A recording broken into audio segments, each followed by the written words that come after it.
Halo semua, kami dari kelompok 19 akan membahas mengenai green economy di Indonesia. Negara kita saat ini menghadapi tantangan lingkungan, pencemaran udara, penumpukan sampah, serta perubahan iklim yang menyebabkan cuaca semakin tidak menentu. Kondisi ini menunjukkan bahwa pembangunan ekonomi yang hanya berfokus pada pertumbuhan tanpa memperhatikan lingkungan dapat menimbulkan berbagai dampak negatif. Pernahkah kita berpikir, apakah ada cara pembangunan yang dapat mendorong pertumbuhan ekonomi tanpa mengorbankan kelestarian lingkungan, sehingga tidak ada pihak yang dirugikan? Ekonomi hijau adalah konsep pembangunan yang bertujuan meningkatkan kesejahteraan masyarakat dan juga pertumbuhan ekonomi tanpa merusak lingkungan. Konsep ini menekankan penggunaan sumber daya alam secara efisien, pengurangan emisi karbon, pemanfaatan energi terbaru, serta pengelolaan limbah yang lebih baik. Melalui ekonomi hijau, pembangunan tidak hanya mengejar keuntungan ekonomi, tetapi juga memperhatikan keseimbangan antara aspek ekonomi, sosial, dan juga lingkungan. Ekonomi hijau juga memiliki hubungan erat dengan pembangunan berkelanjutan. Pembangunan berkelanjutan berlandaskan atas 3 pilar utama, yaitu ekonomi, sosial, dan juga lingkungan. Melalui peningkatan pertumbuhan ekonomi, kesejahteraan masyarakat, serta pelestarian lingkungan, ekonomi hijau menjadi salah satu strategi penting untuk mewujudkan pembangunan berkelanjutan. Salah satu penerapan ekonomi hijau adalah dengan cara transisi energi bersih, yaitu peralihan dari energi fosil seperti batu bara dan minyak bumi ke energi terbaru yang lebih ramah lingkungan. Langkah ini penting untuk mengurangi emisi gas rumah kaca penyebab pemanasan global. Dengan potensi energi terbaru yang melimpah seperti tenaga surya, air, panas bumi, biomasa, dan juga angin, Indonesia dapat mengurangi ketergantungan pada bahan bakar fosil serta mendukung keberlanjutan energi di masa depan.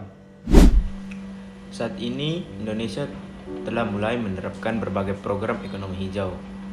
Contohnya adalah pembangunan pembangkit listrik, tenaga surya, dan tenaga air. Penggunaan kendaraan listrik, program rehabilitasi hutan dan mangrove, serta penerapan konsep ekonomi sirkular melalui kegiatan daur ulang sampah. Selain itu, banyak daerah yang mulai mengembangkan energi terbarukan dan mendorong masyarakat untuk mengurangi penggunaan plastik sekali pakai. Berbagai program tersebut menunjukkan bahwa ekonomi hijau bukan hanya konsep, tetapi sudah mulai diterapkan dalam kehidupan nyata.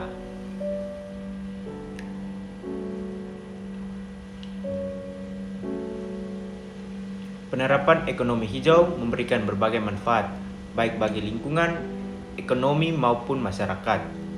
Ekonomi hijau dapat mengurangi pencemaran dan emisi karbon, menciptakan lapangan kerja di sektor ramah lingkungan, serta meningkatkan kualitas hidup masyarakat melalui lingkungan yang lebih sehat. Selain itu, produk yang berwawasan lingkungan memiliki daya saing yang lebih tinggi di pasar global.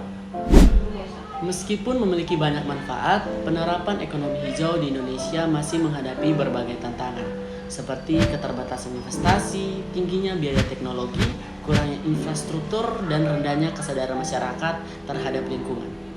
Oleh karena itu, diperlukan dukungan dari berbagai pihak. Pemerintah perlu memperkuat kebijakan dan memberikan insentif bagi investasi hijau. Sektor swasta perlu terus berinovasi dalam pengembangan teknologi ramah lingkungan, sedangkan masyarakat, khususnya generasi muda, dapat berkontribusi melalui penerapan gaya hidup yang lebih berkelanjutan, seperti menghemat energi, mengurangi penggunaan plastik, dan mendukung energi bersih.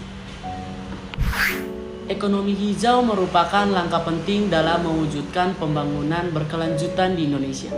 Melalui pemanfaatan energi bersih, pengelolaan sumber daya yang bijak, serta dukungan dari pemerintah, sektor swasta, dan masyarakat, Indonesia memiliki peluang besar untuk mencapai pertumbuhan ekonomi yang berkelanjutan.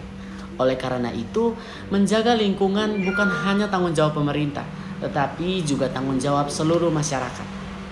Mari mendukung ekonomi hijau dan transisi energi bersih demi Indonesia yang lebih maju, sejahtera, dan berkelanjutan.